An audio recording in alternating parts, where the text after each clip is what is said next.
Welcome, everyone, to the EarthWombyn Gathering podcast. You might tell that the banner has changed and the branding has changed. That is because I'm finally where I need to be. All these years, we started out with what did we start out with? I can't remember what the name of it was.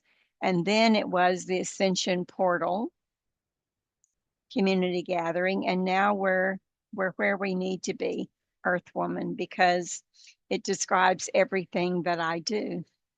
So I'm your host, Patricia Walls, and this is a space that I created for deeper conversations, and it's a space where spirituality, higher awareness, multidimensional understanding, healing, consciousness, and human evolution can be explored honestly, openly, no filters. I don't believe in filters.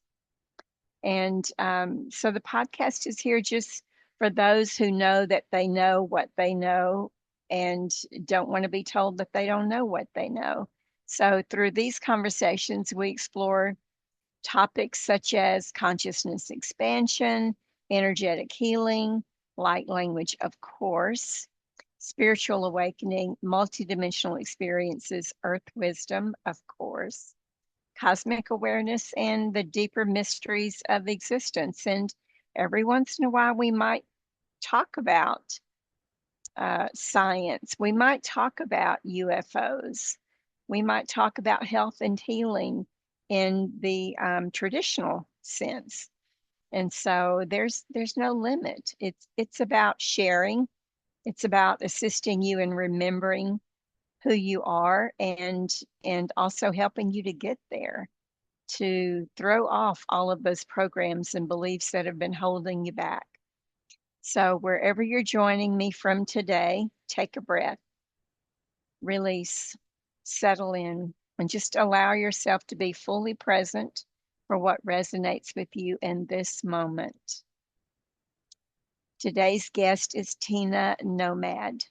Tina is a subconscious biohacker, reprogramming specialist, an amplifier and actualizer of human potential.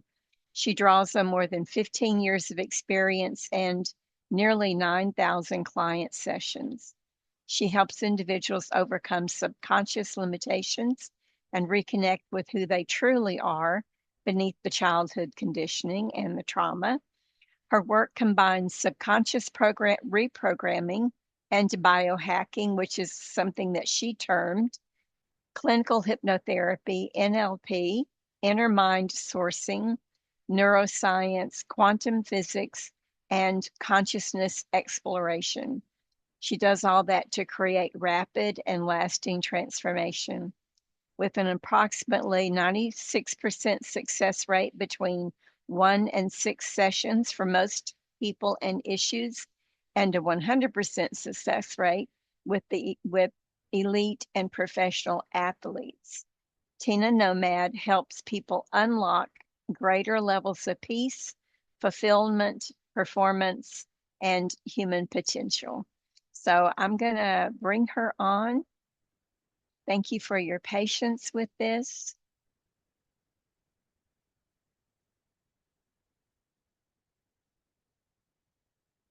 And here she is.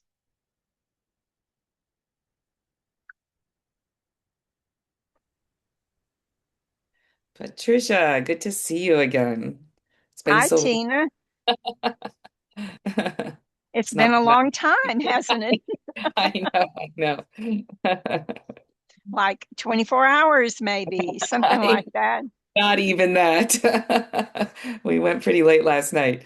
But I love the new background there. That's beautiful. Your logo and your colors are matching. Gorgeous. I just love it. Thanks. Well, listen, can you get us started? I know Yes, it's rude, but I have a call that I have to absolutely take, you got some it. I will get you medical started. things. So please get us started, and I will be right. Okay. All right. Thank you all for having me. And I just want to thank you for so much for spending your valuable time to listen and maybe gain some new awareness with me today.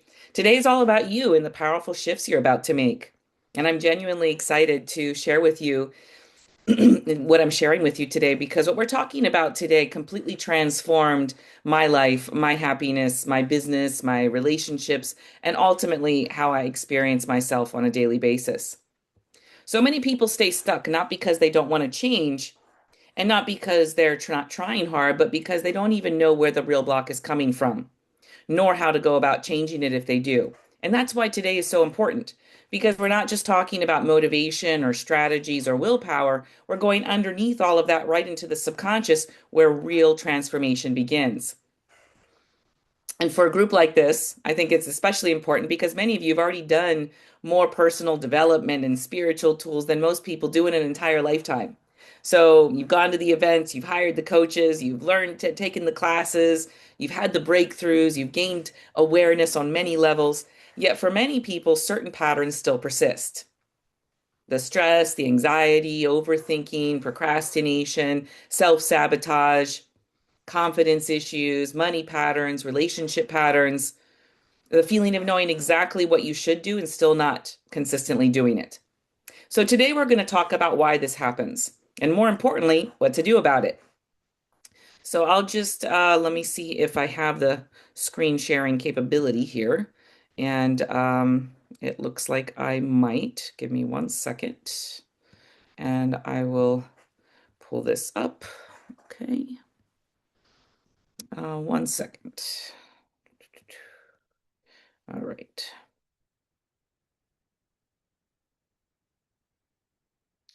Okay. Let's see if we can see my screen here. All right. Okay, hopefully I am sharing. So this is just a little bit about me. And a kind of a little bit about what I do. So at this point, as she already explained to you, I've done approximately 9,000 sessions, approximately 96 percentile success rate between 1 and 6 sessions, and 100% with pro and elite and pro athletes. And for example, some of this I'll give you some more examples later, but this happens to be one that's up here on the screen. Dermontti Dawson, an NFL Hall of Famer, who actually came to me after he was playing. Most of the athletes I work with, it's while they're playing because he goes around the country speaking to NFL, football players. And he had a lot of anxiety and fear around public speaking and anxiety in general. So we did some work together and, incredibly, and you may not be able to read the letter, but basically I'm trying to read it myself. But he says, to be honest, I didn't even expect the results to happen as fast as they did. After just one session, I felt a huge shift. My anxiety was something that had been holding me back for a long time, but Tina's approach was different from anything I've ever had. Her inner mind sourcing techniques and got to the root of the issue, and I could feel the difference immediately. So he says, it's like something unlocked something in my mind that was keeping me stuck, which is pretty cool. And then he goes on to say that if I'd had this during my NFL career, then that would have been a game changer. So that's a pretty cool testimonial to have. And I'll stop the share there. I just wanted to share that real quick. And 1 second here. I'm pulling up my so as Patricia mentioned, I'm a subconscious biohacker and optimizer, and I coined the term subconscious biohacking because I truly believe the subconscious mind is the ultimate biohack. It controls the mind and the body, and in my opinion and with the work I do, it's the gateway to everything else. Higher self, universal intelligence, source, all of it comes through it. It's all connected, which is pretty cool. So I get to work with people's supercomputers that connect them to the greater field every day, which I just love. And what I do is to help people identify, remove, and upgrade the subconscious programming that's limiting their results and preventing them from tapping into their full potential. My mission is simple, and Patricia mentioned it. I'm an amplifier and actualizer of human potential, and here to be part of the evolution of the human species by helping people become more of who they truly are underneath all the conditioning and programming and connect and identify with themselves at a soul level. Because that's a game changer. For me, that's my ultimate purpose to help people identify with themselves as a soul having a human experience versus just polishing up the bundle of programming, that ego identity that comes from our life experiences. So I combine awareness and perspective shifts along with what I do. And then And Patricia, if you'd like, I can go ahead and just share with some of those examples that I shared yesterday. I remember you asked me about some of the results. So let me just share that once more here. Yeah, because this is the different, I mean, there's two people on here, but that were from yesterday, but this is the different group, so they need it. Okay. Share All away. right. Okay. All right. Here we go. All right. So let me see here. So a couple of examples of what some of these shifts look like. And here's a few of the people. We just talked about Dermonti Dawson. I'll just name a couple on here. So examples of what people would come to me for. Really, the realm is anything. Fears, phobias, anxieties, addictions, weight loss, confidence issues, trauma, focus, motivation, drive, stress, anxiety, panic attacks. I mean, you name it.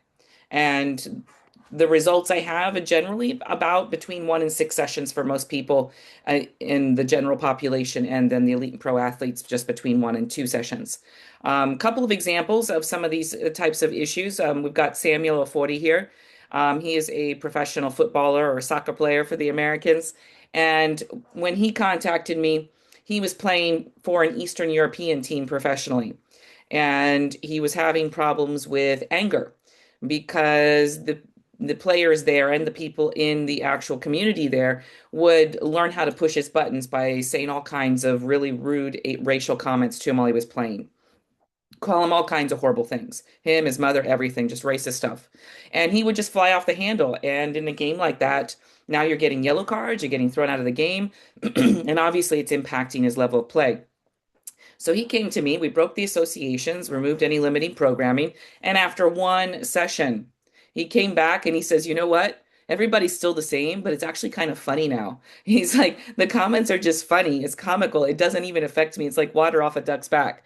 And so he's just in the flow, just playing away. They don't change, but his response changed completely. Another one here, Austin Albrecht, a professional hockey player, his coach sought me out. His coach came to me because he's like, my this is one of my best players. Now he's freezing on the ice. He's not anticipating the moves. And I was like, well, what does he say when you ask him? And he's like, oh no, I don't know, man, coach. He's like, I'm just, I'm a shitty player and I'm playing shitty.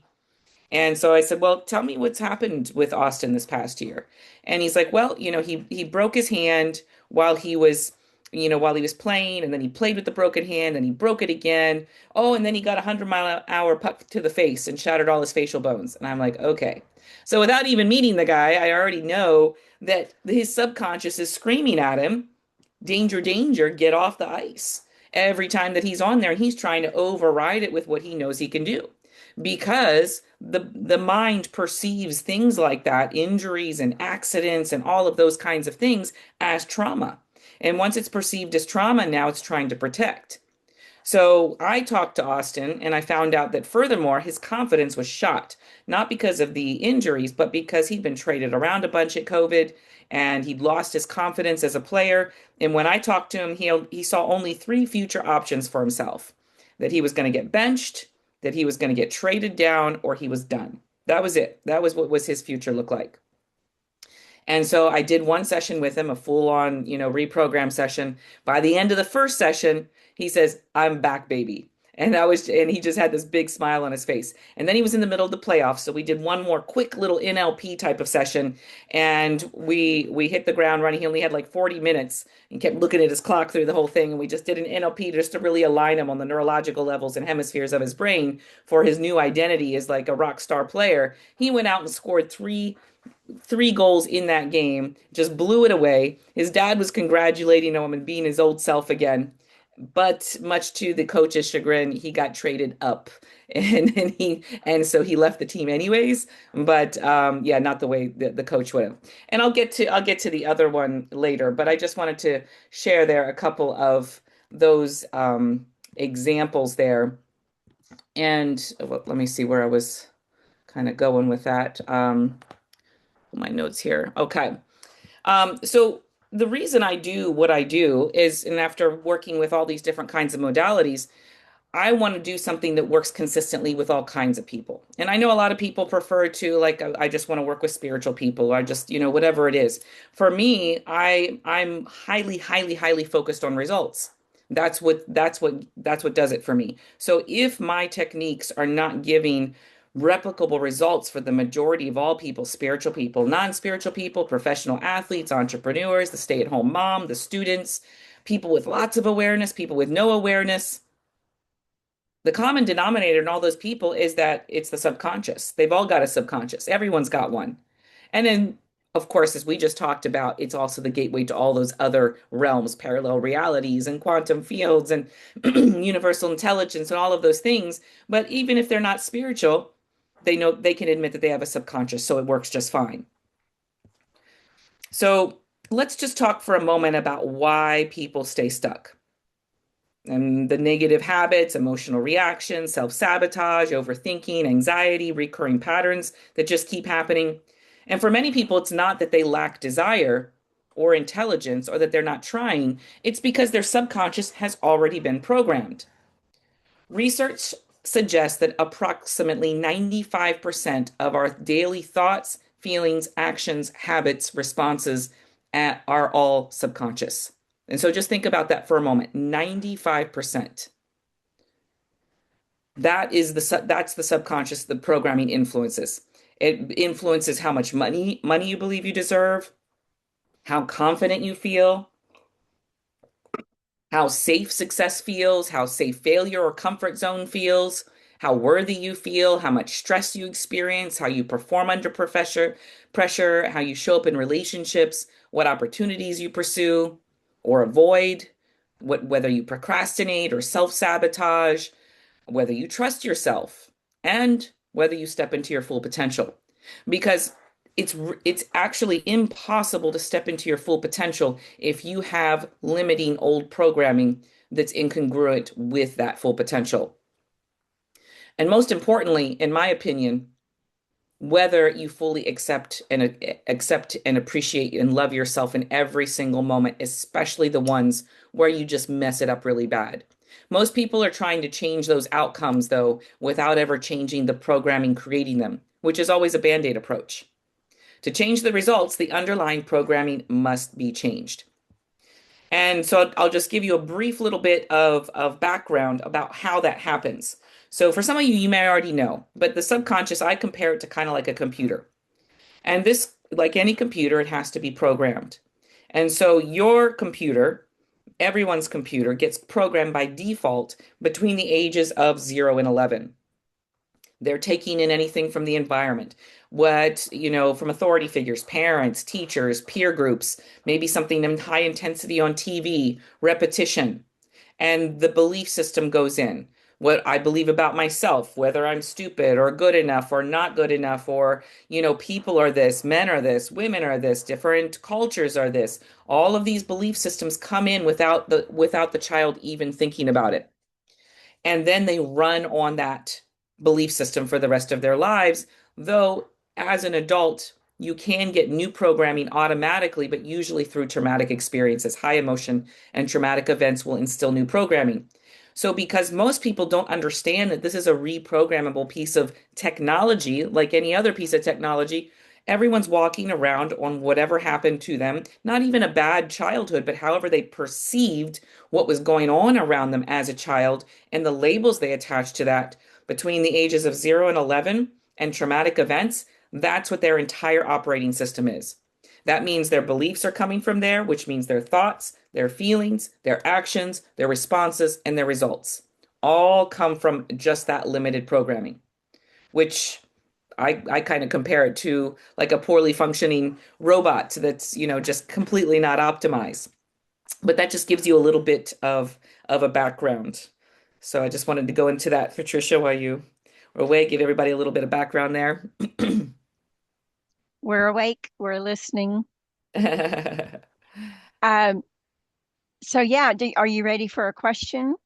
If you like, I mean, either way, yeah, yeah, I'm prepared this time. that's So great. you you talk about biohacking the mind. I mean, that's part of your brand and your label. And um, what do you think is the biggest subconscious program that humanity's currently running right now? Well, I mean, that's a big question. I mean, there's a lot of collective programs that we're running, a lot of them. There's individual programs that we're running, there's collective ones, there's realities that people buy into simultaneously. The biggest one, I don't know that I've ever been asked that question. Um, I mean, I suppose the biggest one is believing that we are the limited versions of ourselves that most people see us as. Whatever, like for example, and that can kind of go out in different approaches. For example, that I am the sum of who I am, my identity is pretty much the sum of this ego personality that's a construct of programming that came from my childhood and traumatic experiences. Well, not mine, because I've been upgrading it. But for most people, then they think that that's all they are. They've forgotten who they are at the soul level. And I think, to me, that's the underlying core, and of what the point of everything is to remember who we are at that soul level, and that we came here having a soul, having a human experience, and to remember that.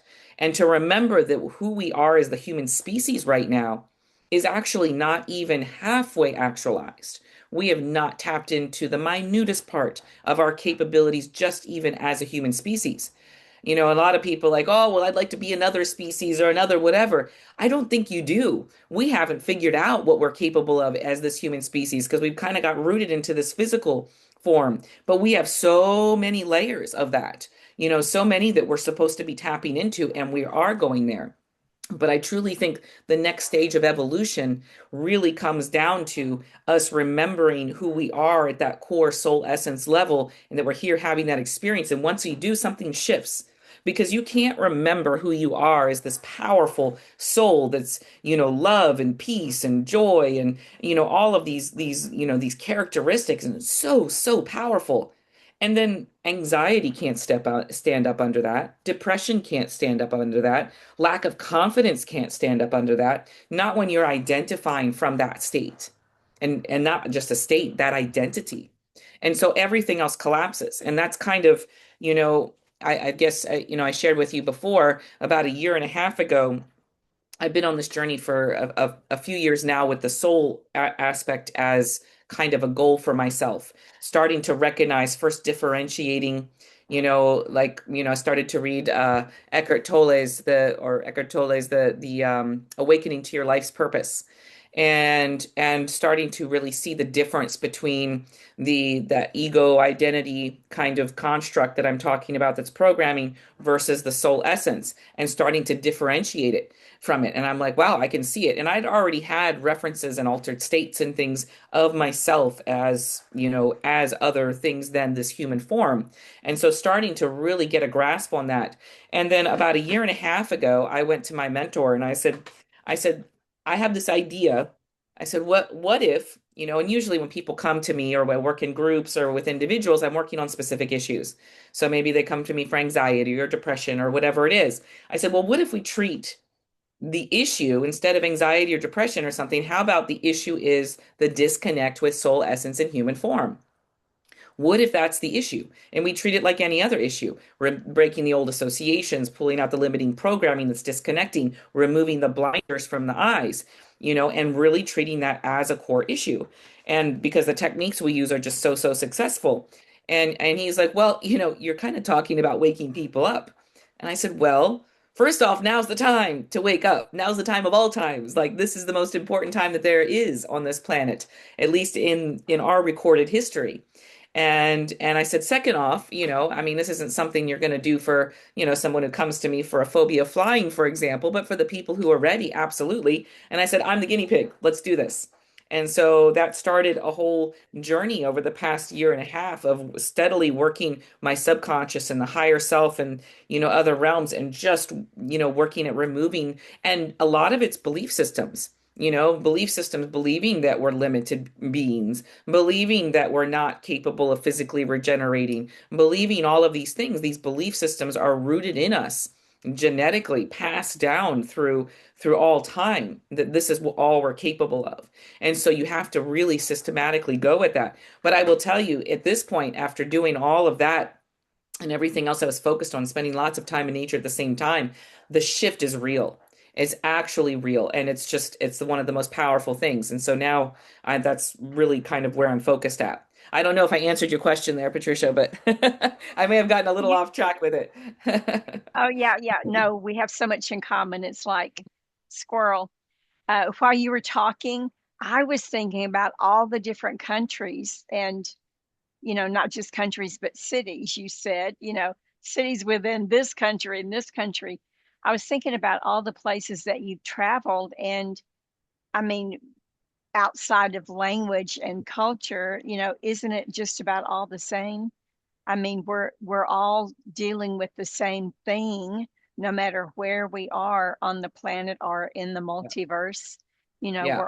We're all dealing with the same issues. And for me, the issue is trying to remember who we are and getting back to that word that, has been a big one for me, sovereignty, getting back to Mm. our realizing our sovereign selves, and Hmm. throwing off all of those programs, that we've been bombarded with and from forever. And like you said, I mean, like you've said maybe in the past, the programs aren't just from the life that we've lived in this physical body. The programs are coming from all of our existences. Yeah, So exactly. how are you? I know how you're working with that, but will you tell our guest here how you're working to help people overcome that? I mean, you've got a million tools, so Sure, sure. Yeah, and so yeah, let's get into that. And and I'll just briefly mention awareness. And this is kind of where people kind of get stuck, is that they learn all these tools, they go to the classes, they take the classes, they study all these different things and get these higher levels of awareness. But the problem is that awareness most often isn't enough. If awareness alone created lasting change, then everyone who attended personal development and spiritual classes and techniques would leave completely transformed and stay that way. But that's not what happens. Awareness tells you what you need to change. Awareness helps you identify the limiting belief, the pattern, and the issue. But awareness by itself doesn't necessarily change the programming creating it. So and that's why it's important to take something and do something concrete with it, with that awareness. So to reprogram the subconscious, and in order to get tangible results, and we have to be really, really, really thorough. So why do some people get results from subconscious work and others don't? Why do some people, do a lot of people do all kinds of therapy, subconscious work, and they'll tell me, "Oh, well, I've already done this before. I've worked with the subconscious. I've done hypnotherapy, and it's still stuck." So, many people have done the healing work and they've done coaching and they still have the issue. So after 9,000, close to 9,000 sessions at this point, I believe the answer really does come down to one thing, it's thoroughness. To reprogram the subconscious, and in order to get tangible results replicably, we have to be extremely thorough. That means breaking all the old associations, which means when you say break the associations, the subconscious is an association making mechanism. So it's creating associations that link us to emotions. So, for example, if something traumatic happens, now any similar, kind of like the story I just told with Austin on the ice. Well, so he had several accidents on the ice. Now every time he's getting on the ice, his mind is triggering him back to that same thing, whether he wants to or not. And so if you don't clear the associations and bring people back down to a neutral on any negative emotion, whether it's fears, whether it's other negative emotions, whether it's traumas that they still have all these negative feelings about. So first off, I go after the associations and we neutralize them. So you neutralize this, and you can do that in, probably about 20 minutes. And so once you and you're what you're doing is you're bringing in the origin of whatever the issue was, and then all the reinforcing factors, whether that's from this life, whether it's from past or future or parallel lives, wherever it's coming from, and then bringing in all the emotions and the thought patterns that come from it, and then you're unraveling it. And it works because the person that at the beginning of the session couldn't even talk about the trauma or like the phobia thing that they're afraid of. But then 20 minutes later inside the session, now you say, okay, now think about it. Tell me how you feel. And I don't stop until they're at a neutral level. And so once they're neutral, then you can keep going. Now you start to remove the limiting programming and the beliefs, but you have to go after every level: the conscious, the subconscious, the DNA, the RNA, the cellular memory, the nervous system, the neurological levels, genetics, epigenetics. Bring in the higher self, universal intelligence, the quantum field, and any other level, even the Akashic records I address in every single session. So that's the next level of thoroughness, all of those things. And then another really important part that a lot of, I would say a lot is a reason that a lot of people aren't having the shifts that they want is because there's internal resistance that they may not even be aware of.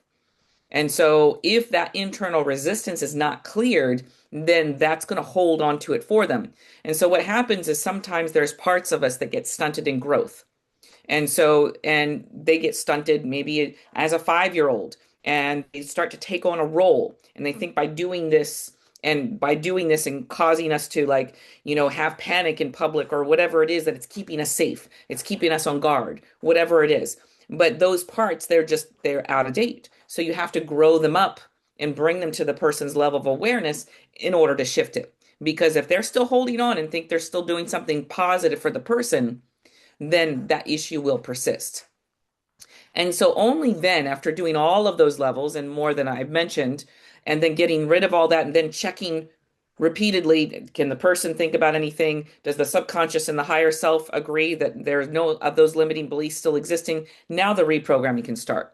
And so that's another reason that I find people don't always have the lasting changes, because a lot of times the new programming is trying to be put on top of programming that's still running because it wasn't removed thoroughly enough. And if that old programming is still running, the new programming is not going to take over it. It can try to go in, but it's not going to stick. So if any of those levels are mixed and any part of the old programming still exists, then it persists and it can't take hold. And so then you keep experiencing the same different issues that we're talking about. There are, you know, in my in the work that I've done, there's a belief system that a lot of people have. I'm not going to use the word therapist because, I mean, all of us don't identify as therapists, right? But there's the belief system that trauma has to be relived before it can be transformed. And I don't believe I'm not a believer of that. I think there are ways around it. And I think that I understand that you also don't follow that school of thought that they absolutely have to remember everything and they have to relive it and go through all the trauma of it. Nope. I Yeah, don't at all. yeah. I was I was doing a talk yesterday for the Tony Robbins Platinum Partners, and somebody brought that up. And so they're highly growth oriented people and doing all kinds of these different things. And this one guy brought it up and talked about how, distasteful you would go and they would do these things, go back to that child, whatever, and now you're giving them all of this, and or you're killing them off, or you're feeling all of this, and then there's all this suffering. And he said he and his wife just walked out of the thing. And I said, well, good for you. I said, because it's just unnecessary suffering. Yeah. So again, I keep bringing it back. I work with it. I compare my job more to a computer reprogrammer upgrader than anything else. I do compare this more often than not to a computer. So if it's a computer, then it has a database. It's got all of it. It's not just got your belief systems and, all of that stuff. It has all of the memories that you can't even recall. So the stuff that you recall, like if I were to have you relive a trauma, it's going to be highly tainted anyways by perceptions, by time. Actually, every single time you access a memory, it's being altered. Every single time. So actually reliving it is not beneficial. So this database, this supercomputer that we have, has everything we need. So I don't need the person to relive it to remove the associations. And I know that because of the results. So, I mean, I can have people that have had multiple horrific traumas, stuff that when I was a counselor, working in the field of psychology, it was really depressing because I would hear it day in and day out. But the depressing part was that's all I would hear was day in and day out, and like, where's the positive change? But now, I'll do an interview and I'll get some information, but I just get the basics, okay, there was this kind of abuse at this age and this and this. And so I got the basics, and now I tell the subconscious to go after it. And so they sit there and they're relaxed and they may see pretty colors or whatever. And I'm telling the subconscious to go after all of these traumas, anything else that reinforced it, keeping them tied to it. And they're not thinking about any of it. If they are, then I tell them, no, please don't go back into pretty land and see the colors. And that's what it is. So they're not even tapping into it at all. When I do ask them to tap into it is about halfway through the session. I say, okay, now think about any of it. And that's a test for me to see if we need to do any more work. Because, I'll say on a scale of 1 to 10, when we start, when you think about this thing that happened to you, how do you feel? And they're like, a 12 out of 10. And I'm like, okay. And so then about halfway through, I'm like, now think about it. Think about any aspect that you want and tell me how you feel. And sometimes they'll be like, oh, it's a 3. And I'm like, all right, well, let's do a little bit more. And then I'll check in again. When we get to the neutral, then we're good. And sometimes I'll leave it at about a 1 because, I mean, that's pretty close to neutral as well. But no, I absolutely do not find it. It really bothers me when people do that. I find that it's unnecessary suffering. People experienced it once. There's no need to experience it again. And like I said, I'll just come back to close to 9,000 sessions. I don't have my clients reliving these things, and they absolutely have shifts that they tell me no other modality that they have ever tried in their entire existence. I mean, sometimes I meet people when they're like, in their 70s or older and have just suffered from the trauma impacting them this entire time. And they come and do a few, like 3 sessions with me, and they've just completely transformed because it's just gone. It's no longer attaching to them anymore. And so it just flows back into the past. It's not like the memories disappear, but because, I mean, it's like how many things do we actually remember in the past if they don't really have an impact on us? We're not sitting there recalling them. The ones that we're remembering are the ones we're still tied to. The other ones fall back in the past, and most of them we forget. And so that's how it happens. I and so going through the process with you last night, we discussed this afterwards, that um, the me that is me is trying to keep up with what you're doing. Um, and I found that it just kept scrolling past, scrolling past. And if I tried to remember so that I could give you an example, you got to give a person feedback. And so I kept trying to remember an example so I could give you feedback, and it would just kept going past. And I went, screw it, let's just relax. you know, Yes, I mean, yeah, I always say anybody who's doing these podcasts or talks, and even my assistant who usually is joining, I'm just like, well, just relax and do the process because that's the fun part. yeah, yeah. And yeah, just get involved with it. It's fun. It's supposed to be fun. It's not supposed to be traumatizing. Yeah, there's enough of that going around. But you talk a lot about the subconscious, and my reference is Dolores Cannon, because I learned her QHHT process, Mhm. and working with my hypnosis clients in the QHHT process, she has us talk to the subconscious. But in during that process, I found that when I asked to speak with the subconscious, and you know, um, I would ask the list of questions that the client came with, right? What about this? What about this? And in the first 2 or 3 years that I did that, it was a struggle because I don't know if I was doing anything wrong, but I felt like I was doing something wrong because the subconscious that always, not always, I would say 70% of the time, the subconscious that showed up was surly, and maybe they wanted to answer and maybe they didn't want to answer, and I would have to negotiate with them on behalf of the client, and I'm like, this is crazy, I'm not doing this anymore. And of course it's the client, the answers are coming from their mouth, it's not me Mhm. intuiting anything. And so at one point I said, you know, I can't do this. And so I finally asked, who am I talking to? And they said, the client said, well, you asked to speak with the subconscious. Oh, you know, and I said, okay, what's above you? What are the levels? Right.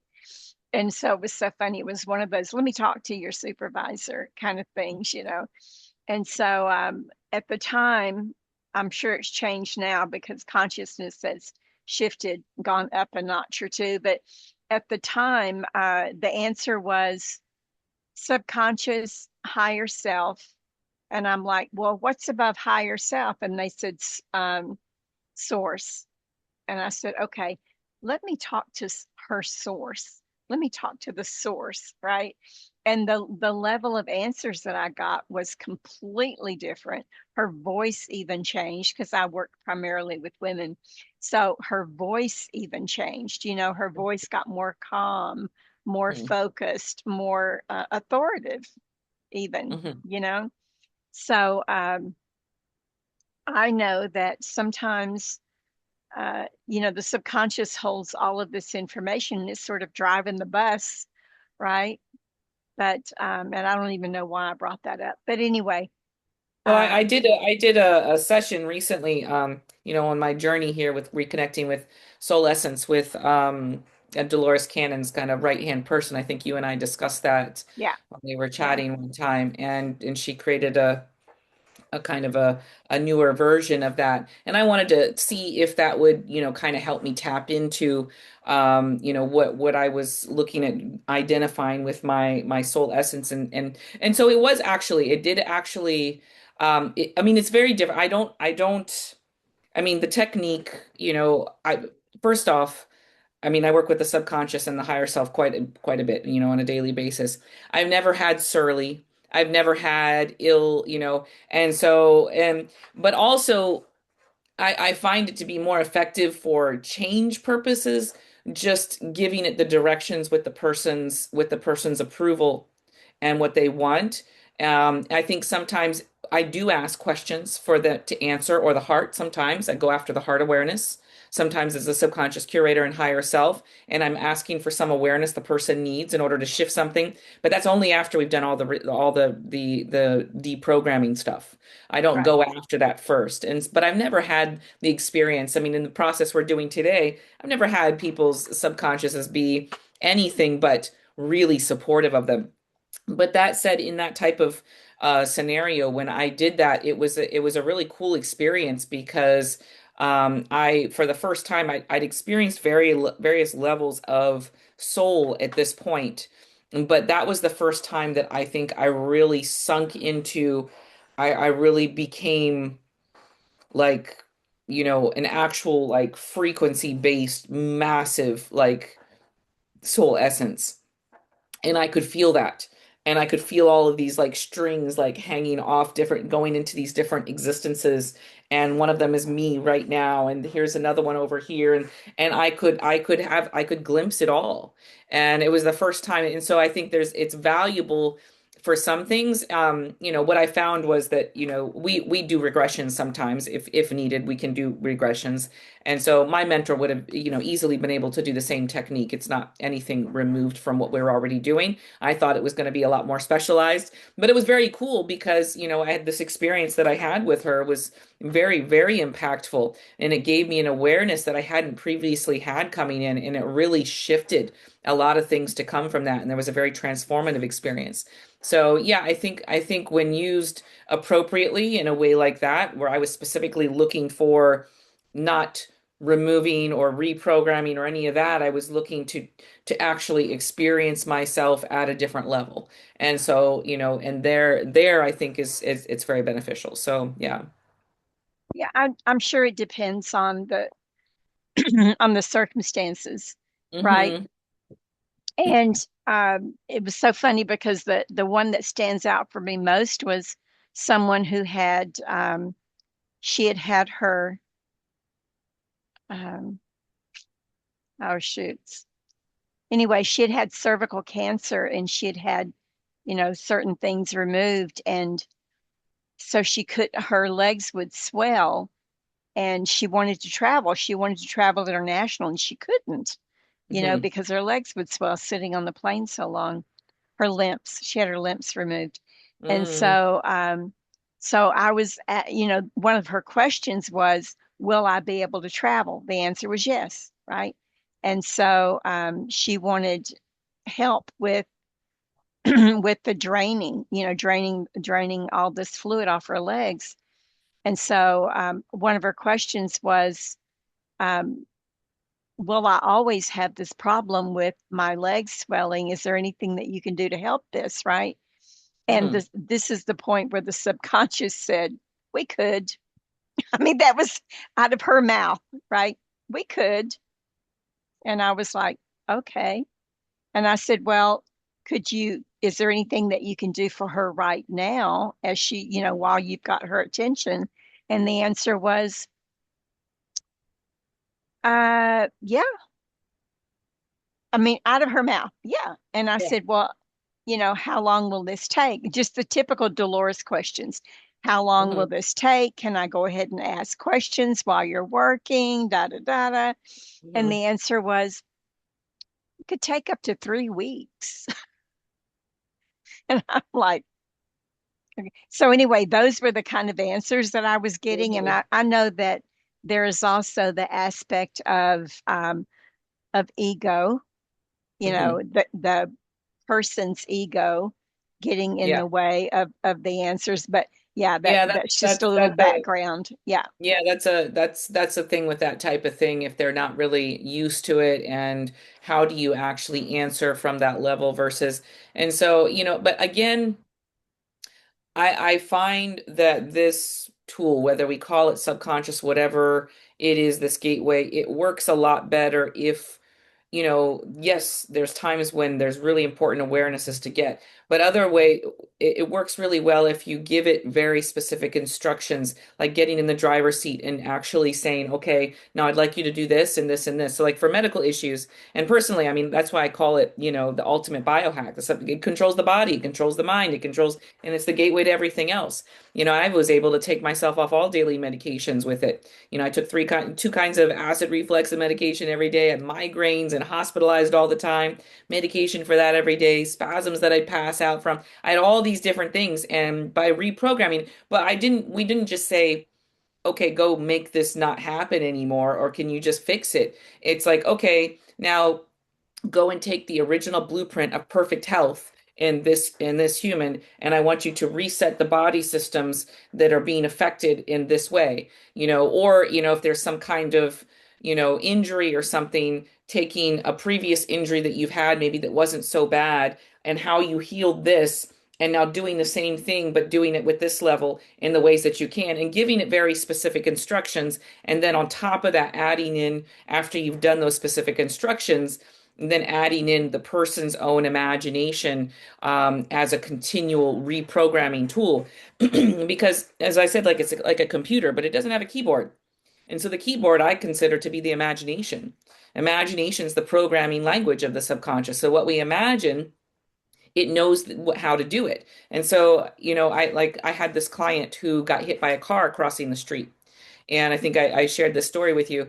Hit by a car crossing the street, and he'd been a previous client of mine. So he called me up first for the trauma, because, he got hit by a car crossing the street. And then also for accelerated healing, because now he had screws all the way down his leg.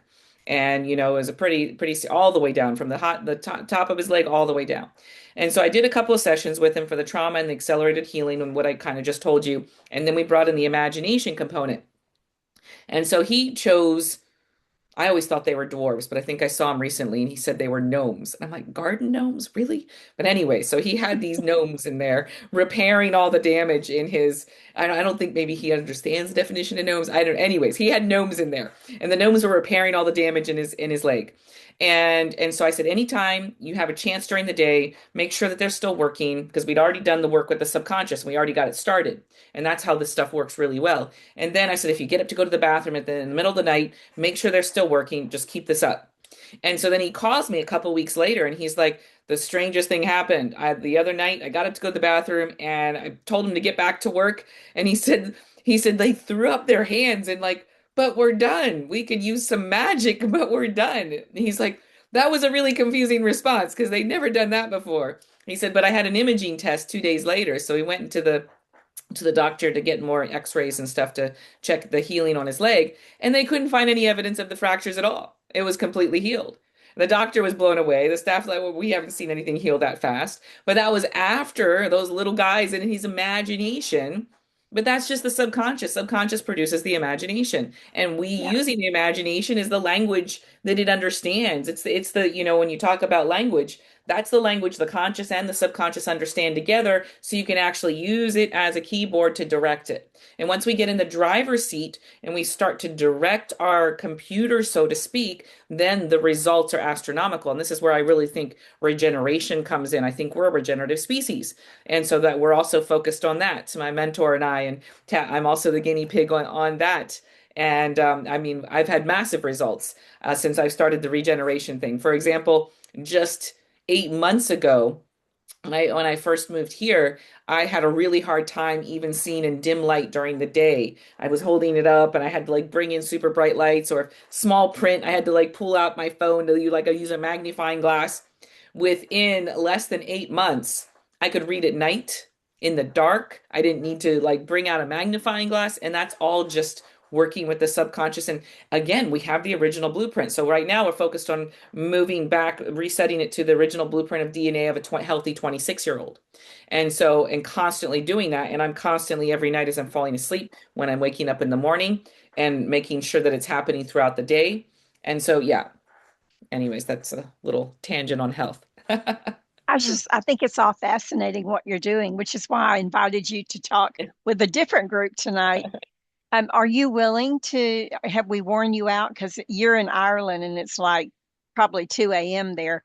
Are you willing to take us through the Yes. process? Good, thank you. Yes, yes. Well, before we do that, I just wanted to bring up a little bit about the soul thing and where I went with that after, what recently just so because I've really started to focus on really sinking us into the soul essence as our identity.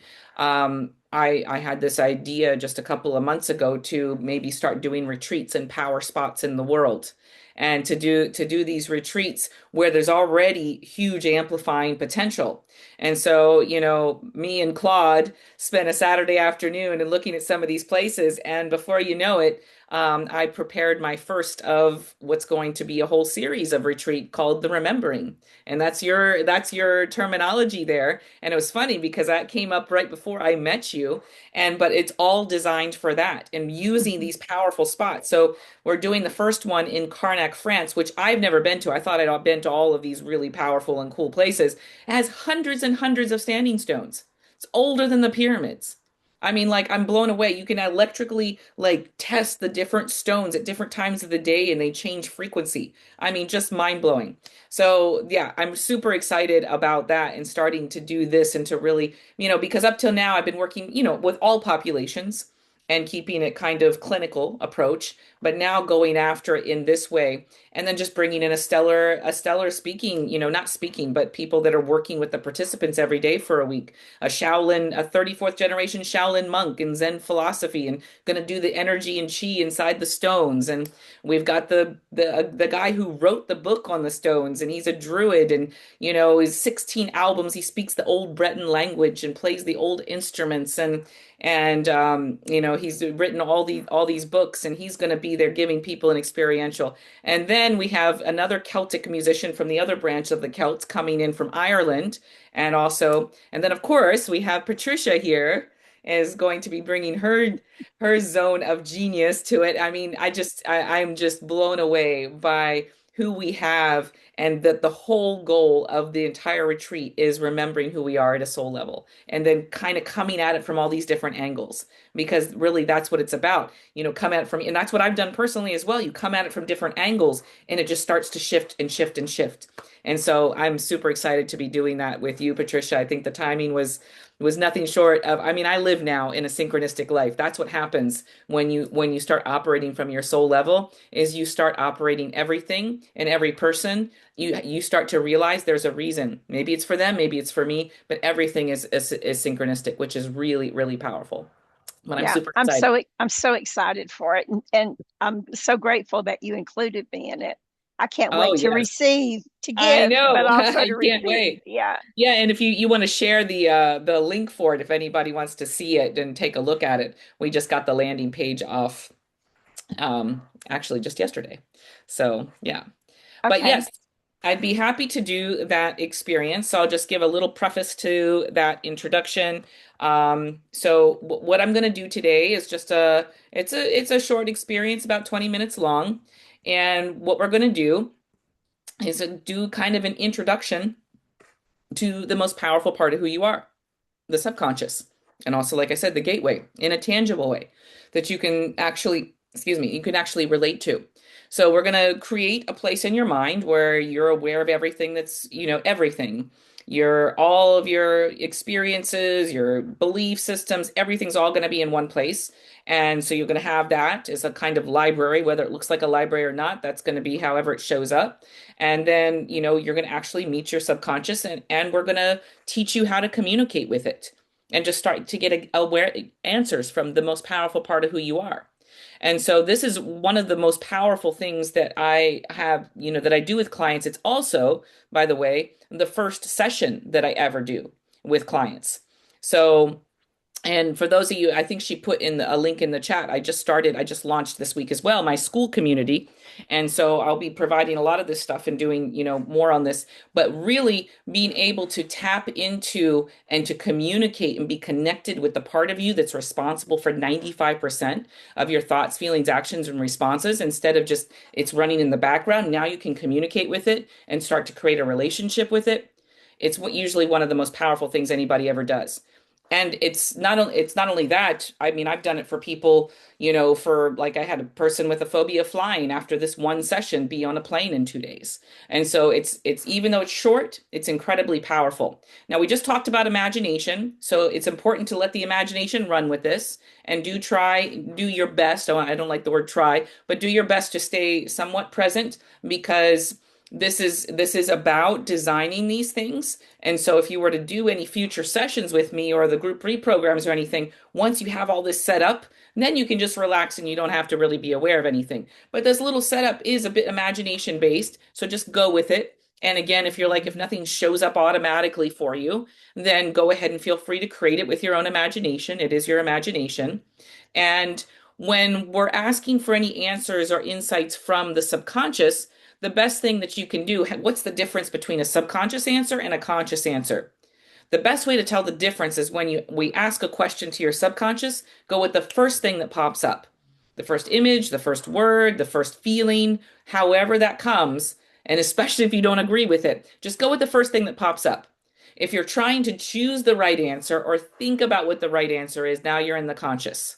And again, that's that little 5%. And I like to compare that as putting a 3-year-old in front of the supercomputer of your life and saying, why don't you have a go at it?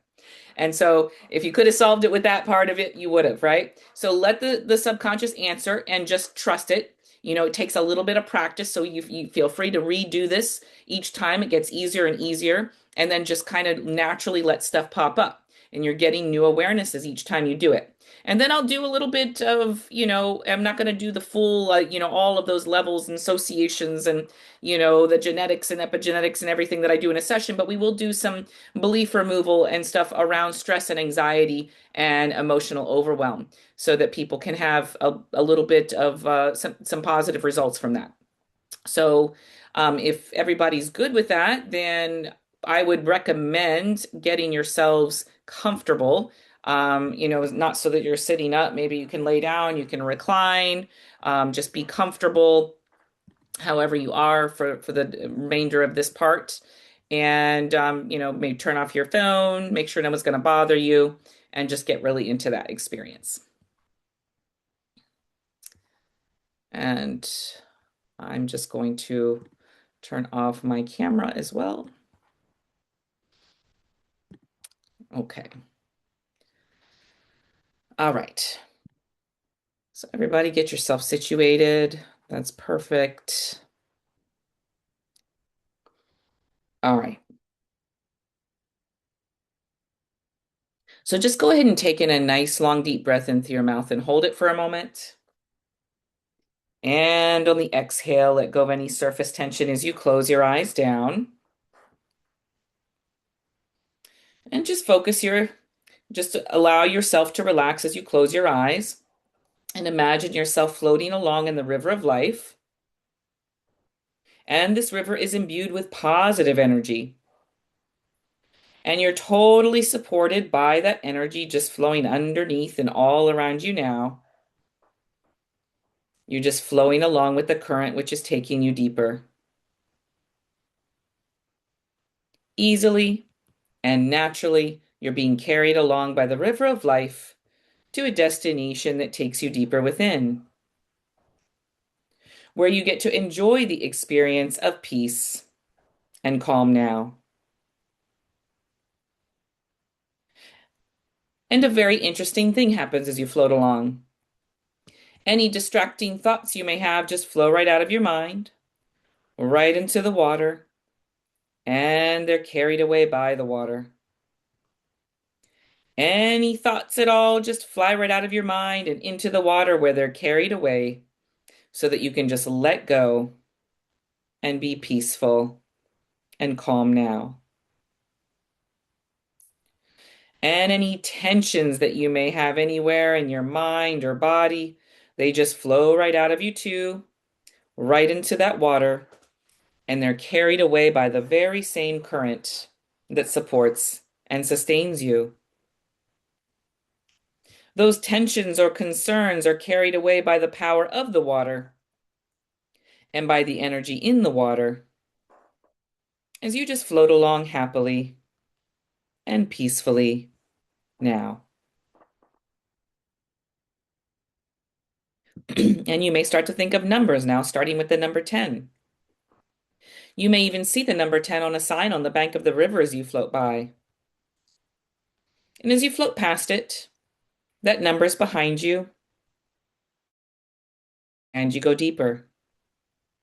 And then you see the number 9 on a sign on the riverbank, and you float past it. And you go even deeper than before. And you actually double your mental and physical relaxation with every number that you pass by for now. Every number that you pass by and sound that you hear just takes you deeper within. And that's a nice feeling. And the more numbers you let go of for now, the more relaxed you become and the less you care about numbers. Till they're all just gone for now.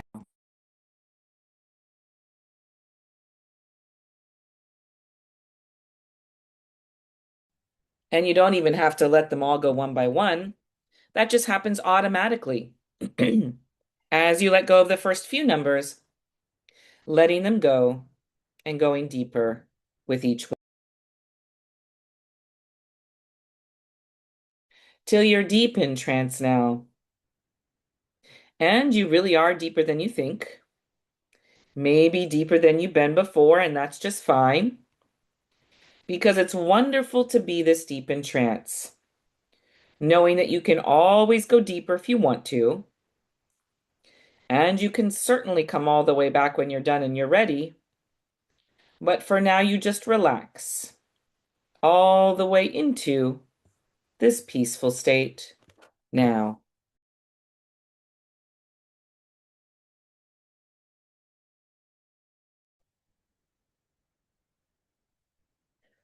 Now, your subconscious mind records everything that you experience, including how you feel inside of everything you experience.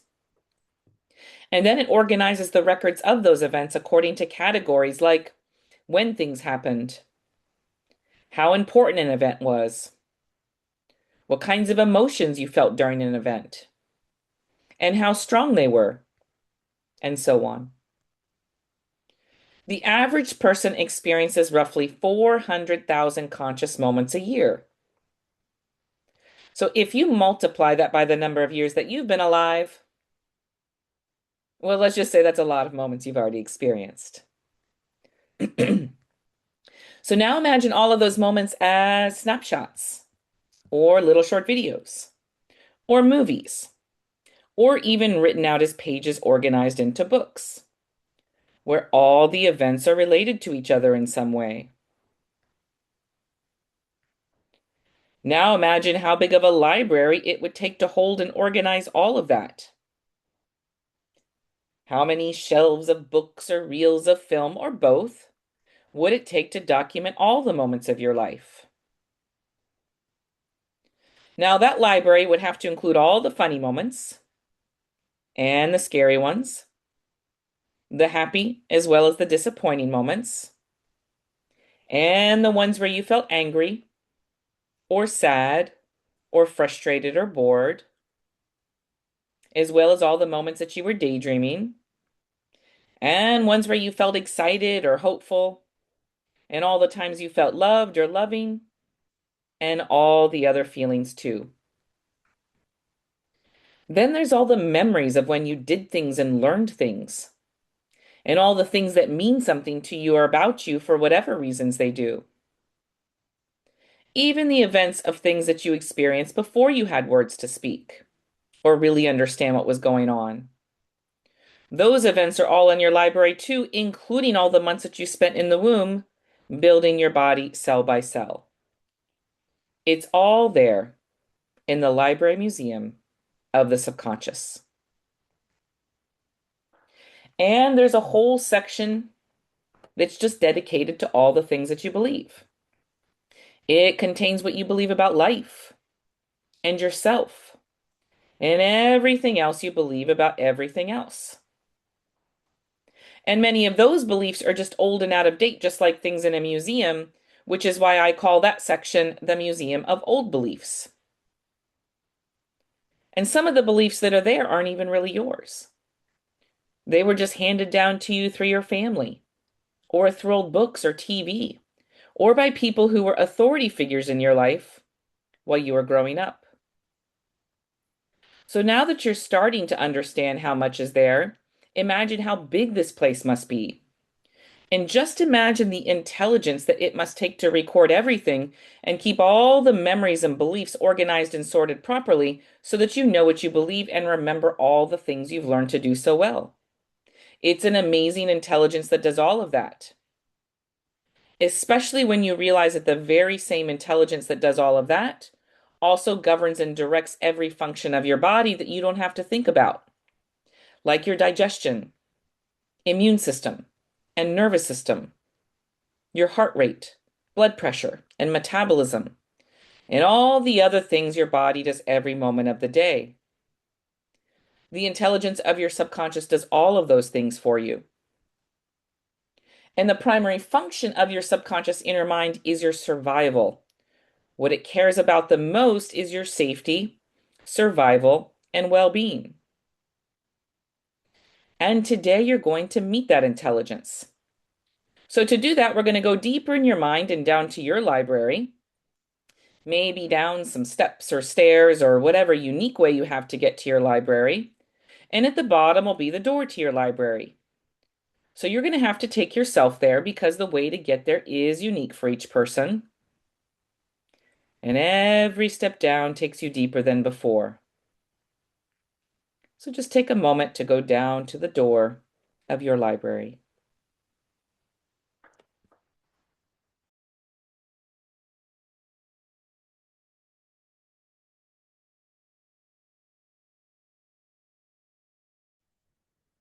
Now, one thing for you to remember about that door is that it will only open for you. So go ahead, open the door, step inside. And as soon as you've stepped inside, take a little bit of time to look around and explore the space. People are often really surprised by how big it is. This is your library. Take some time to notice whatever you notice. Now, it might be a lot like a large library with lots of bookcases and shelves and so many books. Or it might be more like a museum with display cases and objects from your life. Or it could be a combination of both of those things. Or it might be something very, very different than either of those things and nothing like a library museum at all. There's really no right or wrong. Every library is different for each person, so just notice what yours is like today. Now, everything that you've ever experienced and everything that you've learned and all that you know and understand and believe, it's all here in your library of the subconscious. So just take some time right now And notice what your library looks like.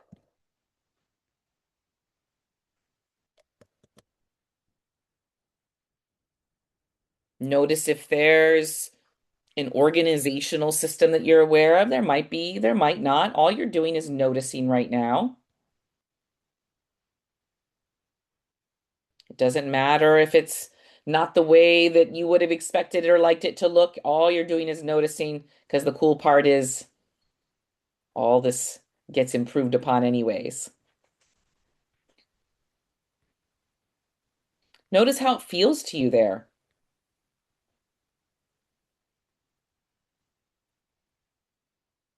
and what really stands out to you.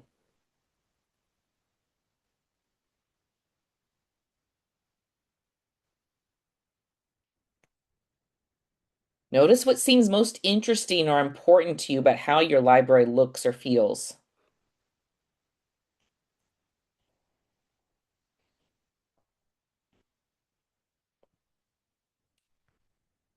And if there's anything else important to notice about your library, just take a moment to notice that now. You can always come back here whenever you like.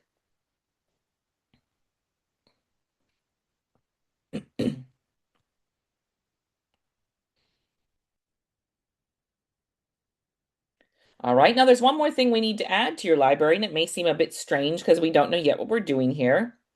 What we need to add is a giant garbage bin on wheels, and it's wider than a person from side to side and front to back, and the top is at about the height of your solar plexus, and it's wide open. So just find or create that somewhere nearby. Take a moment to do that now.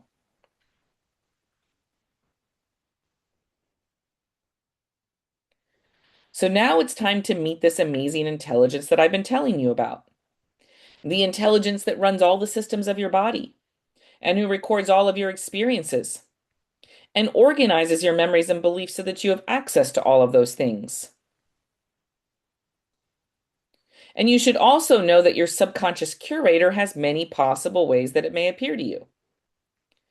It could show up as an older, wiser version of yourself, or more like a wise woman or man, or as a famous person like Albert Einstein or Nikolai Tesla to represent intelligence, or Carl Jung who understood the unconscious mind so well.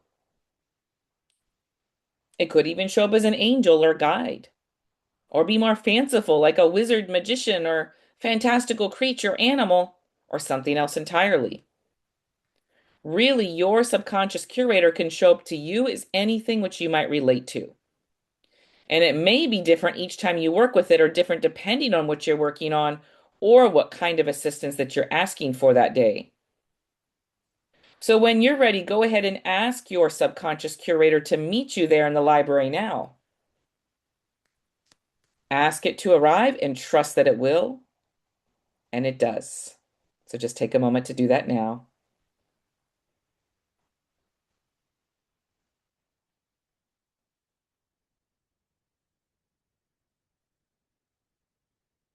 And just notice what comes when you ask.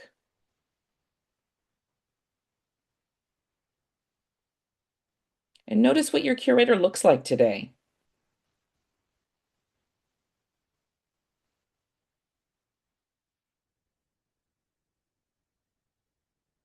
Is there anything else important to notice about your curator or their demeanor?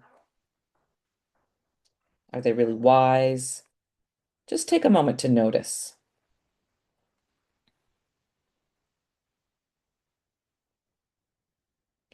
Great. Now thank your curator for being there. And when you remember how much that the curator does for you every day, you might even just want to thank it for doing all of that for you. So just take a moment to do that now.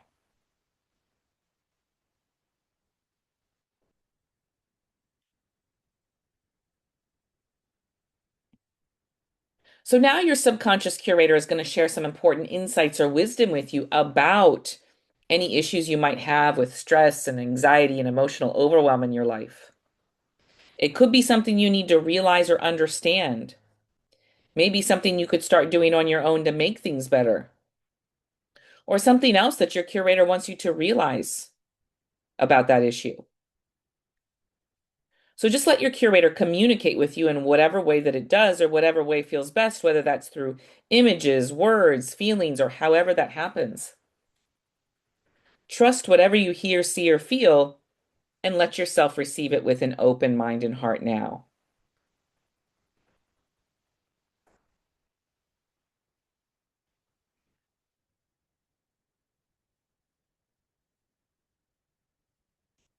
Just go with the first thing that pops up, whatever it might be.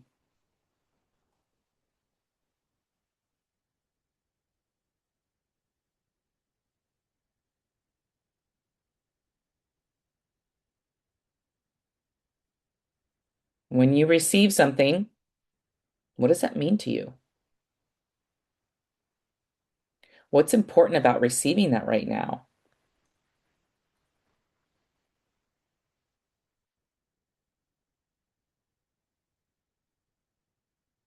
Thank your curator for that awareness.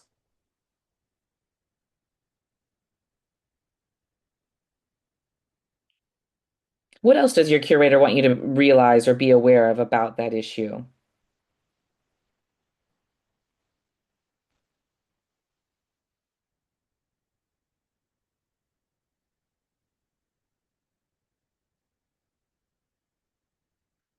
What's important about receiving that awareness right now? What does it mean to you?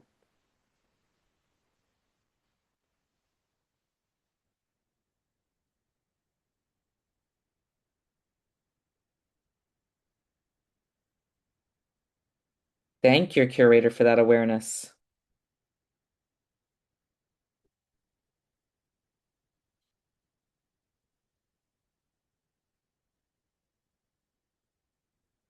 Now, if there's anything else that your curator wants you to realize or be aware of, whether it's about that issue or anything else in general, just allow it to communicate that with you now while I'm quiet.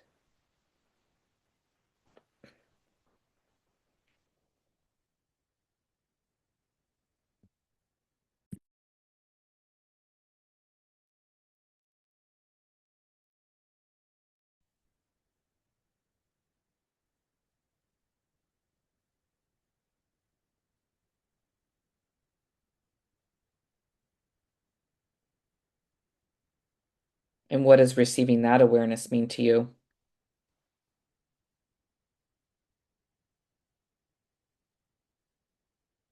What's important about receiving that right now?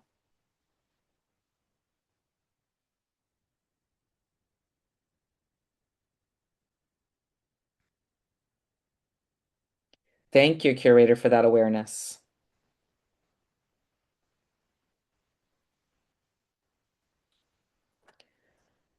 So now, if your subconscious curator is willing to remove some of those beliefs that are causing or reinforcing any stress and anxiety and emotional overwhelm for you, then it's going to do that for you now. So, subconscious curator of your person, I ask you to remove whatever beliefs that are causing or reinforcing their unnecessary stress and anxiety and overwhelm, and any beliefs that are causing them to identify with that as being part of who they are, as well as any beliefs that mean or say anything like, I'm not safe, something bad is going to happen, I'm not in control, I can't handle this, I can't handle life, everything is too much, I have to be prepared for the worst, I have to stay on guard, I have to carry everything myself, I don't or can't trust myself, I won't be okay, I'm not okay, I'm an overwhelmed or anxious person.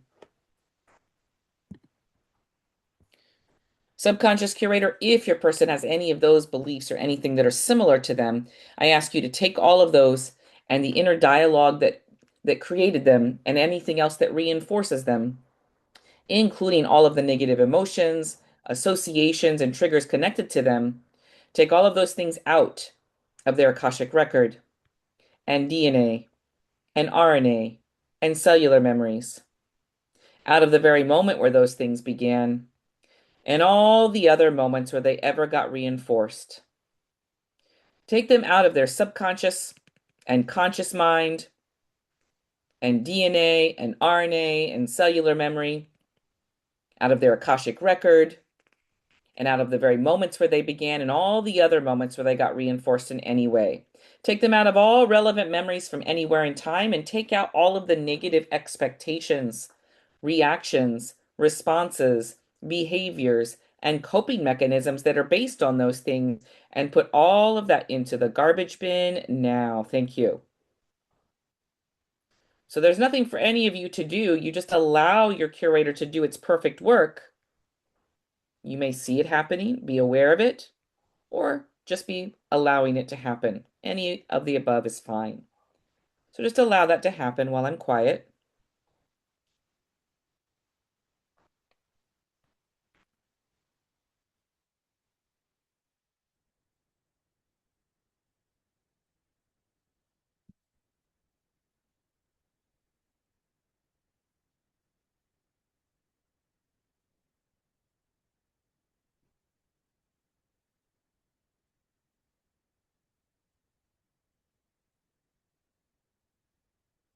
Subconscious curator, if we still need to remove anything else from your person, from their mind or body or any parts of their personality in order to get the best results for them today and to eliminate the cause and all the triggers for everything that we're transforming today, including anything that would try to justify any reasons for those things to still exist or to ever be recreated, then in that case, I ask you to remove all of those things from wherever they're located, anywhere in their mind or body or energy field.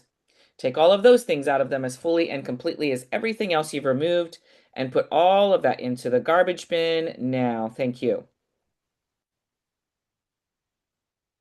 So once again, just allow that to happen while I'm quiet.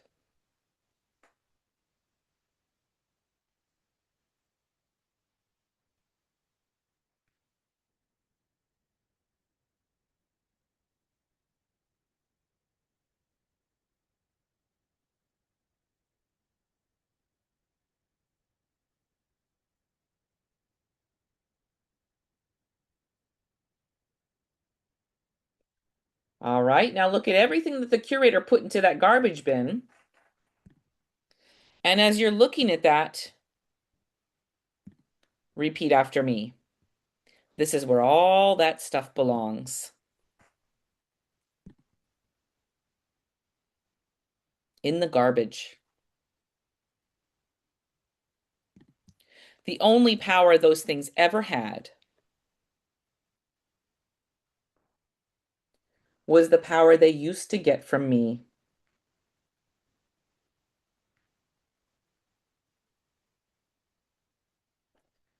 Now I reclaim and use that power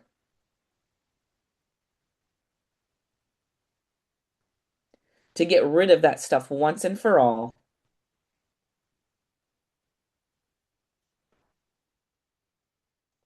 And to create the life I choose to live now.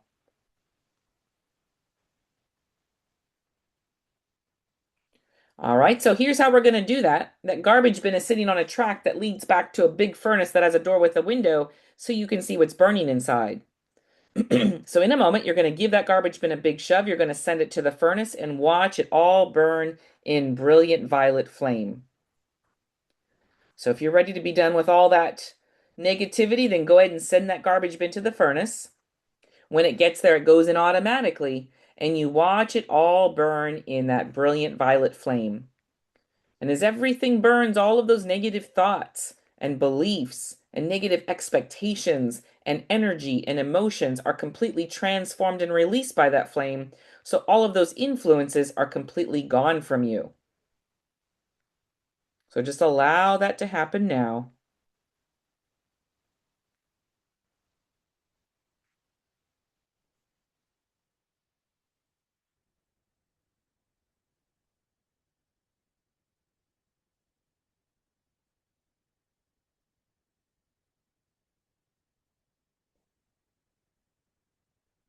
Now imagine stepping into a sort of shower, except this shower uses light and positive energy instead of water to completely dissolve any residue of all the things that your curator removed from you and the library.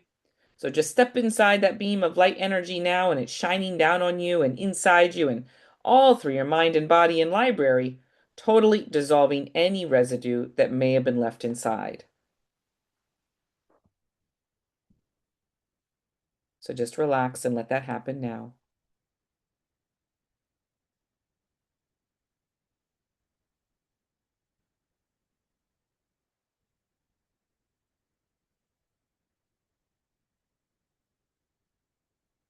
Now another beam of light energy switches on and bathes you in frequencies of pure love and healing everywhere in your mind and body.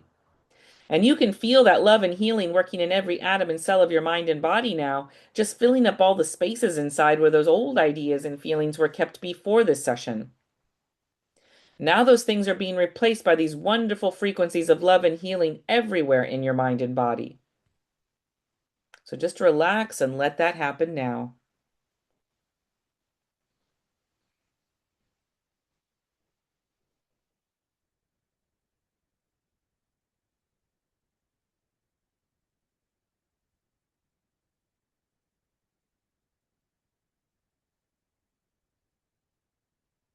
Now I want you to imagine yourselves in the near future, starting to experience for yourself what it's like to be free of that old issue. And you may even feel like a new version of yourself, a more positive version of yourself than you were before. Or even a new person. And that's what you came for, to start to change things for the better, and you've done that. So take a little time to imagine what that's like to live your life with more happiness and joy, just feeling better and better every day now, more peace and calm as your daily baseline. Imagine what that's like. Imagine how that affects everything in your life. Take some time to really enjoy this for yourself and make it as big and rich and close and colorful as you like. Really let yourself feel it as strongly as you can right now while I'm quiet.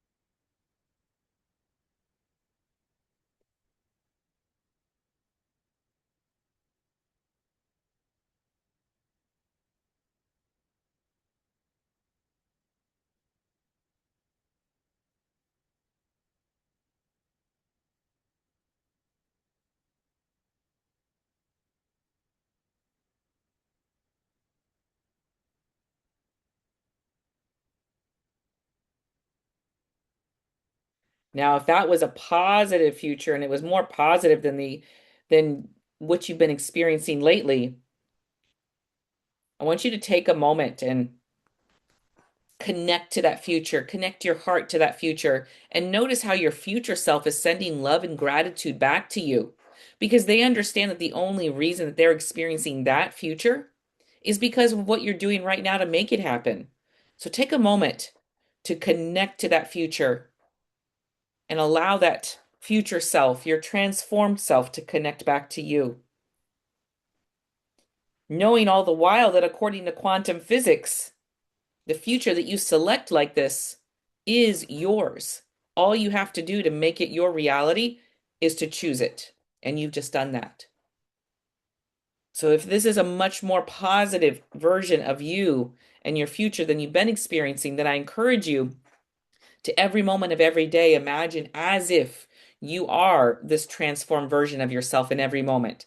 How is that version of me handling the situation? What are they doing differently? How are they handling things and feeling and thinking right now? And imagine as if you already are them as much as possible.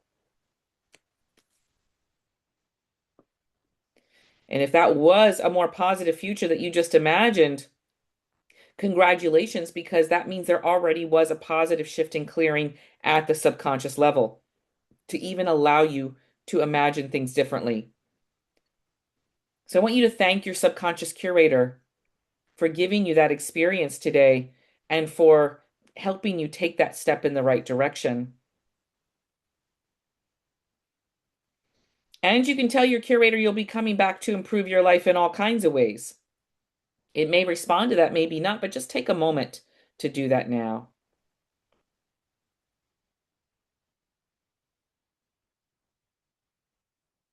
And that new future, if it was a positive one, it's also especially powerful if you imagine it right as you're falling asleep each night and before you even open your eyes in the morning, so that it's really reinforcing with your subconscious that this is the me now.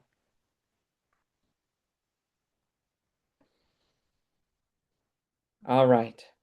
Now, before we end the session, I want you all to ask inside,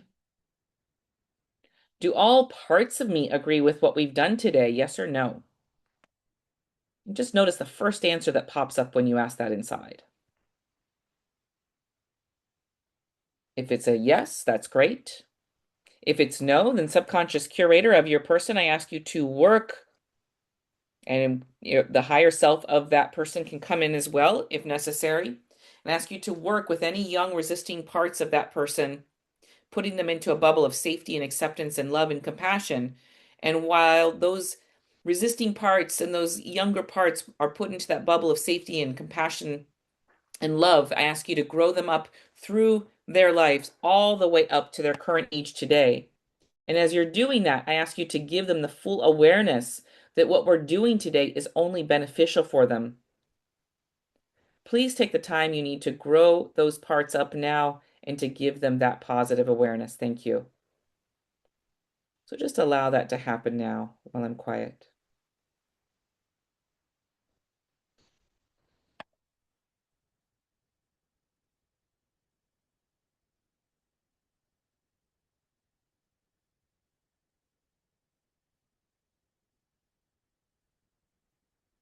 Excellent. So now I'm going to count from 1 up to 5 and bring you all the way back to your full conscious awareness so you can enjoy the full benefit of everything that you did today. And you'll remember whatever's important for you to remember about the session, especially having met your curator and anything important that your curator shared with you or did for you. All right, here we go. 1, slowly, easily, and gently, you're coming up now. Coming up to number 2, feeling so much lighter now because of everything that you let go of today. You're free of those things now and from now on. Coming up to 3, now you're more present in your body, more centered and calm. Coming up to 4, more aware and alert, and getting ready to come up and all the way out of trance on the next number. Number 5, eyes open. Taking a deep breath. Stretch and smile. Welcome back. So go ahead and move around just a little bit and come back. Excellent. Are you all still awake? Do you have any questions for Tina about that process? Or anything in general. I'd be Yeah, or happy to answer. anything in general? Yeah. So while you're considering that, um, Tina, you talked about your new program, the school, right? Putting Mhm. creating your own channel on school.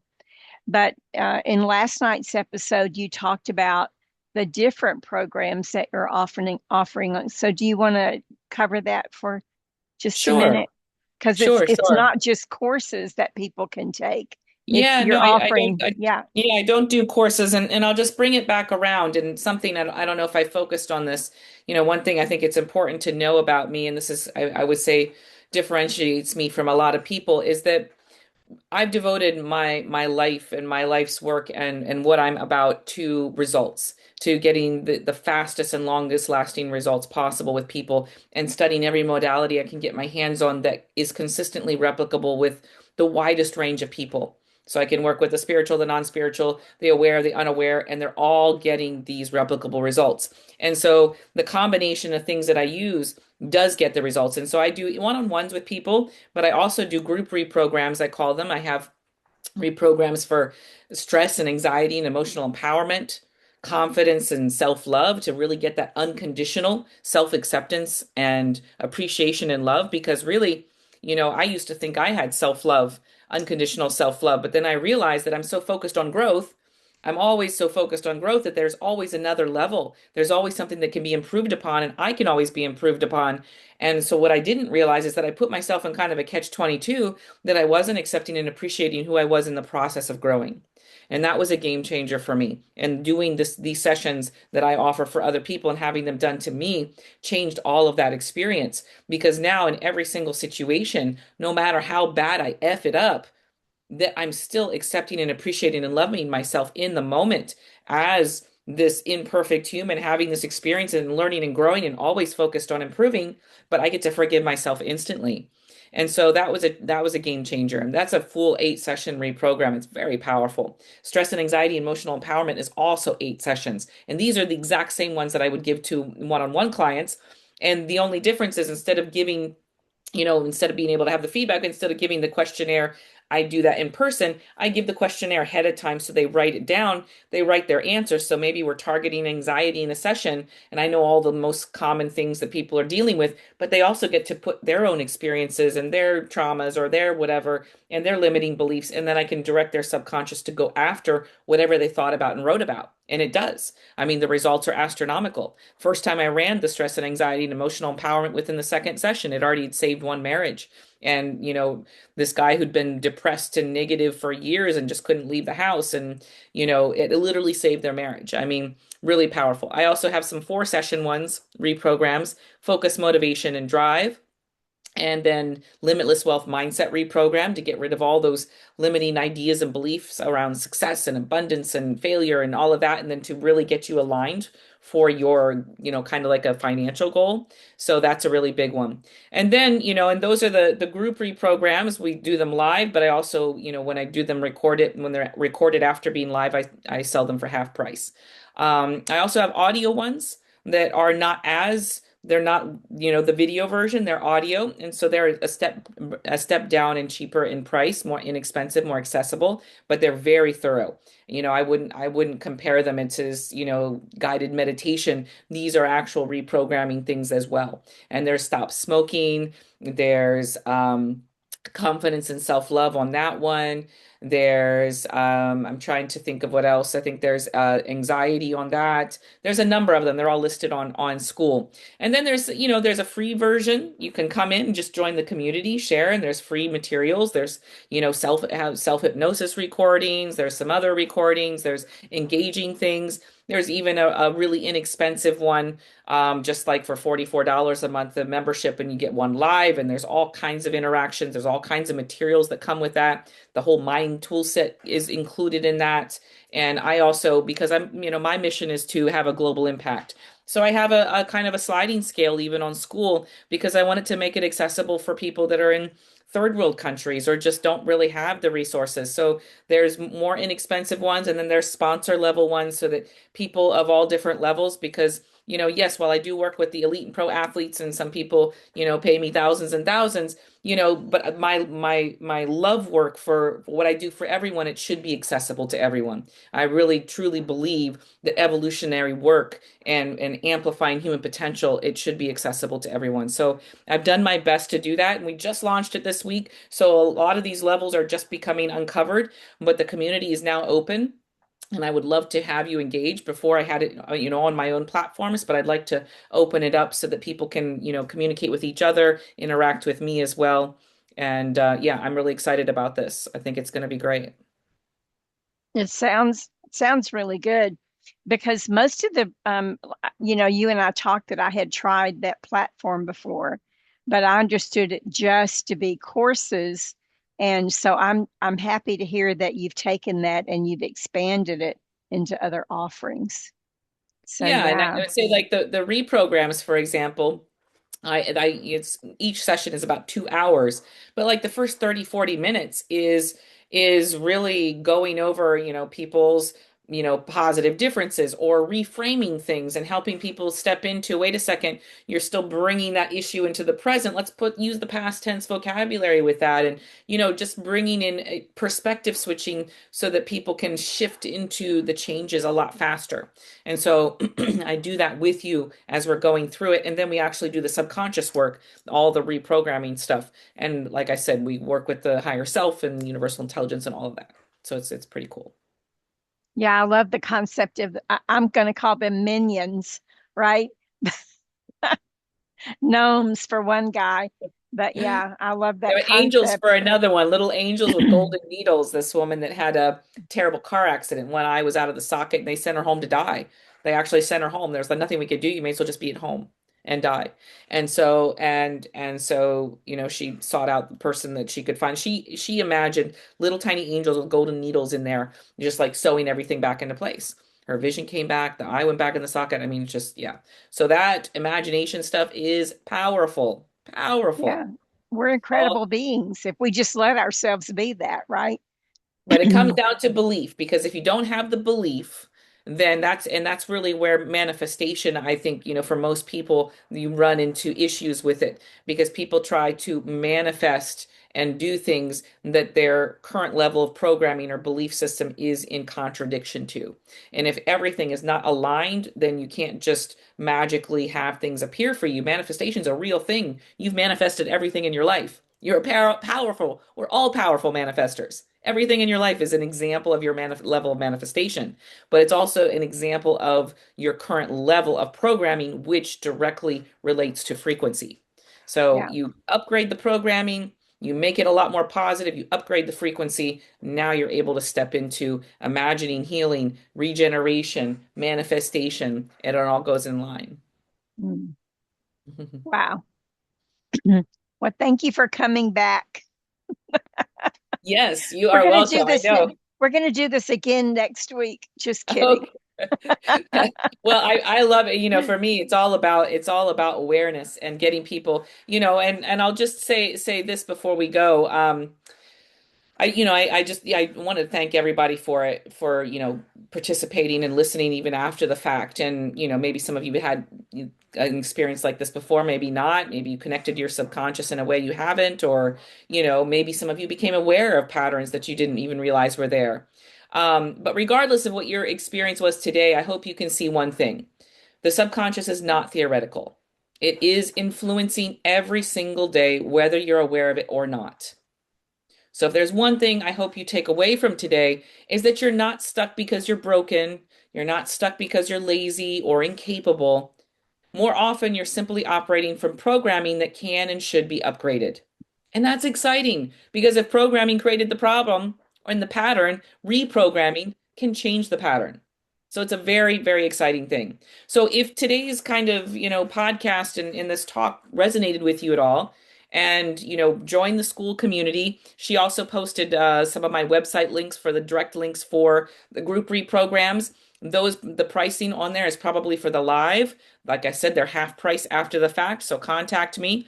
Or if you feel like that you would like to do a little bit of a one-on-one, a subconscious audit with me to see if you want to work one-on-one or which kind of group reprogram would be good for you.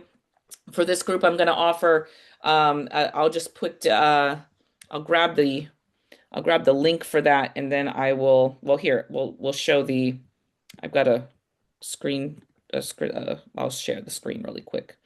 And that way, if anybody wants to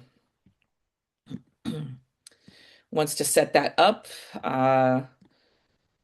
this is the link. And if you want to just grab that link there and Patricia, you can share that in the chat, the tinanomad.com / subconscious dash audit.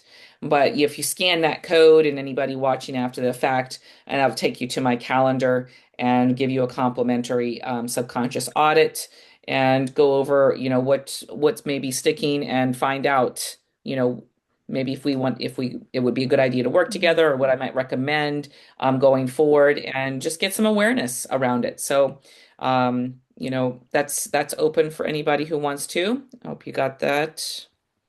I'll just stop that share there. But yes, so perfect. I really appreciate you bringing me on again, Patricia, as always. I mean, this has been a lot of fun, and I'm trying to see if there was any last thing here that I've got.